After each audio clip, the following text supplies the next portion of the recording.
আসসালামু আলাইকুম রহমতুল্লাহি ওয়া বারাকাতুহু। আপুরা, এটা আমলকি, কাঁচা হলুদ আমি কালকে রেডি করে রাখছিলাম, কেটে কুটে ধুয়ে ফ্রিজে রেখে দিয়েছিলাম। আমি গ্রাইন্ডার করার টাইম পাই নাই।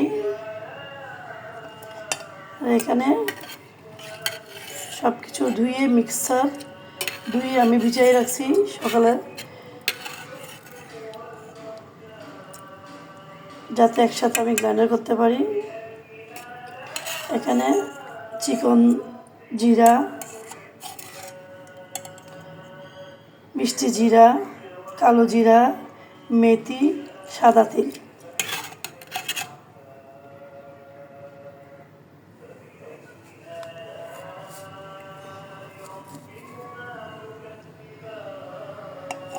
বিসমিল্লাহ।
আমার আরও অনেক আছে, এগুলো আমি পরে গ্রাইন্ডার করব একসাথে।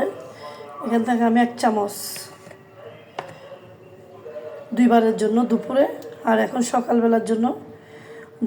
সকালে আমি খালি পেটে না, একটা সকালে কিছু 2টা খেজুর খেয়ে নামাজ কালাম পরে একটু ব্যায়াম করে এটা খাই। আমি 2বারের জন্য বানাচ্ছি। আরেকটা হচ্ছে দুপুরে কিছু খাওয়ার আগে। বিসমিল্লাহ।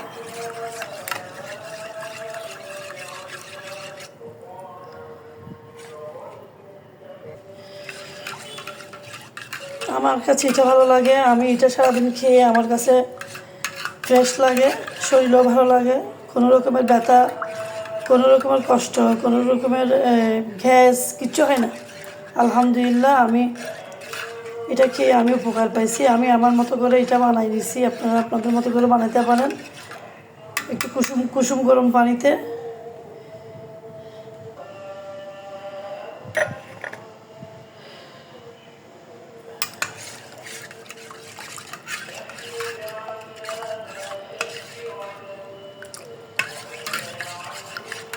আমি এখানে কী দিয়েছি আপনারা তো দেখেছেন।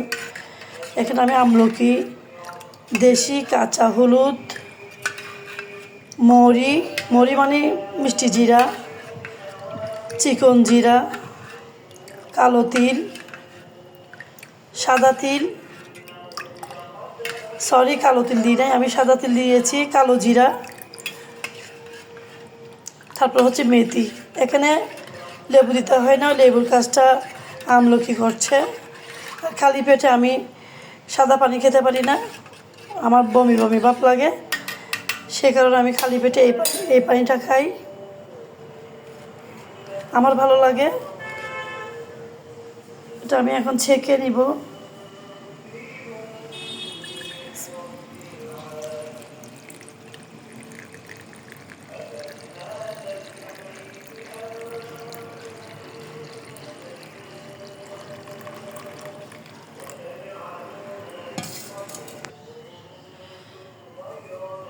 এমন হয়েছে,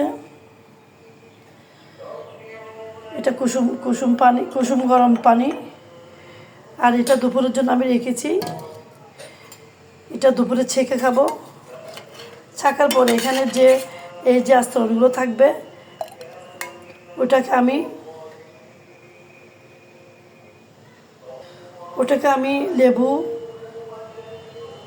একটু লেবু দিয়ে, একটু মধু দিয়ে, অল্প একটু মধু দিয়ে, লেবু দিয়ে, একটু মেথি, গাছের মেহেদি বা জবা ফুল যেটাই পাই ওটা দিয়ে আমি চুলে লাগাই দিব।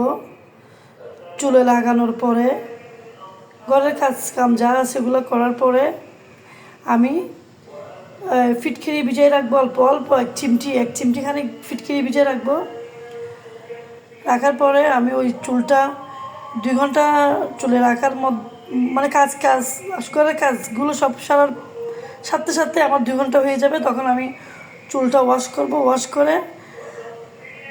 করে আমি একটু ওয়াশ করার পরে আপনার থেকে মনে হবে এখানে কোনো কন্ডিশনার রাখবে না, আপনার প্রাকৃতিকভাবে এখানে মেথি, তিল, এগুলো থেকে যে কন্ডিশনার অপ্রাকৃতিকভাবে চলে আসে, এখানে কন্ডিশনার লাগে না। আমি দেখেছি, এটা আমি ইউজ করি, আমার এখন চুল পড়ে না। আমার প্রচুর চুল পড়তো আর শাইনিং ছিল না, আলহামদুলিল্লাহ এখন চুল শাইনিং হয়ে গেছে, চুল পড়া বন্ধ হয়েছে।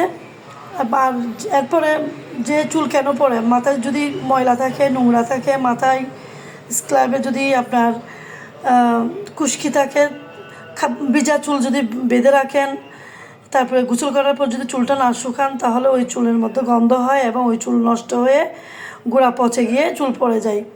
তাই আমি যদি এই টোটকাটা যদি আমি ইউজ করি তাহলে আমার ভালো লাগে, আমার চুল পড়ে না। এবং আমি এটা দেওয়ার পরে শ্যাম্পু করার পরে আমি আবার ফিটকিরির পানি যেটা ভিজাই রাখছি ওই পানিটা আমি দিই, ওই পানিটা চুলের মধ্যে দিই, আবার আরেকবার ওয়াশ করি। ফিটকিরির পানিটা ভালো করে মেজে একদম মাসাজ করতে পুরো চুলের মধ্যে দিয়ে বাকি পানিটা একদম ঢেলে দিয়ে একটু বসে 5-10 মিনিট একটু রেখে আমি ওই চুলটাকে আবার শ্যাম্পু করে, তখন আর শ্যাম্পু বেশি লাগে না, অল্প একটু শ্যাম্পু হয়ে যায়। শ্যাম্পু করে ওই যে হলুদের যে আষ্টে মানে আঠালো ভাব ওইটা চুলের মধ্যে আটকায়, কিন্তু স্ক্যাল্প ভালো হয়ে যায়, স্ক্যাল্পে আর কোনো পাঙ্গাস থাকে না, কোনো খুশকি থাকে না, তখন এই স্ক্যাল্পের কাজ করে। এটা সব আমার ফায়দা হয়েছে, আমার লাভ হয়েছে এটা খেয়ে, এটা ইউজ করে। কারণ একটা খাই, উপরেরটা খাই, ভিতরের যে শ্বাসগুলো আমি চুলের মধ্যে একটু টক দই বা একটু লেবু, একটু মেথি, গাছের মেহেদি দিয়ে যদি বা জবা ফুল দিয়ে লাগানো যায়, আলহামদুলিল্লাহ চুলটা শাইনিংও হয়, চুল পড়া রোধ করে আবার লম্বাও হয়ে যায়। আপনার যে বয়সেই থাকেন না কেন, আপনার বয়স 30 হোক, 40 হোক, 50 হোক, এটা উপকার। সাথে যাদের উকুন আছে মাথায় একটু পেঁয়াজের রস দিলে হয়ে যায়। তো আমি এটা ইউজ করেছি, আপনারা করতে পারেন। ভালো লাগলে করে আমাকে কমেন্ট করবেন, ভালো লাগলে সাবস্ক্রাইব করে দেবেন আমার এই ভিডিওটা।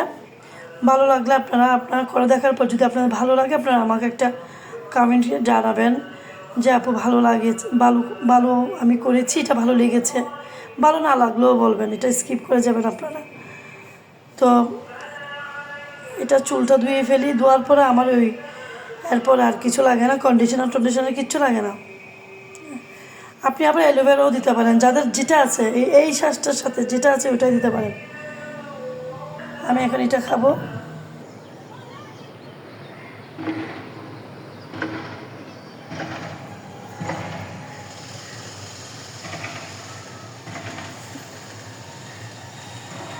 আপনারা যারা এটা স্পাইডার প্লান্ট, স্পাইডার প্লান্টে যারা আপনারা ফুল দেখেন না, এই ফুলটা দেখে নেন। স্পাইডার প্লান্টে ফুল হয়ে গেছে আমার, মাশাআল্লাহ, আলহামদুলিল্লাহ, খুব সুন্দর ফুল ফুটেছে।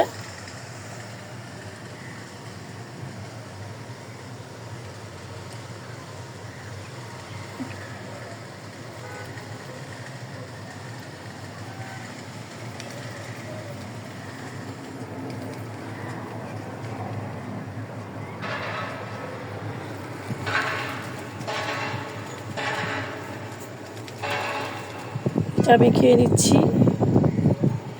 বিসমিল্লাহ, শুকরান জাজিলা। এটা খাওয়ার পর আপনারা একটু ব্যায়াম করতে পারেন, বা ইশরাকের নামাজ যদি থেকে থাকে ওইটা পড়তে পারেন, চাষতের নামাজগুলো পড়তে পারেন।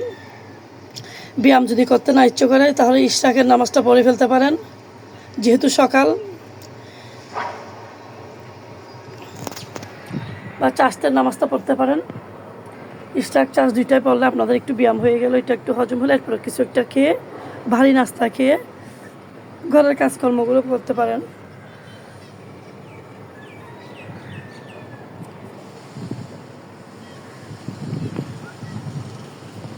ঠিক আছে, এই পর্যন্ত। আসসালামু আলাইকুম রহমতুল্লাহ বারাকাতুহু।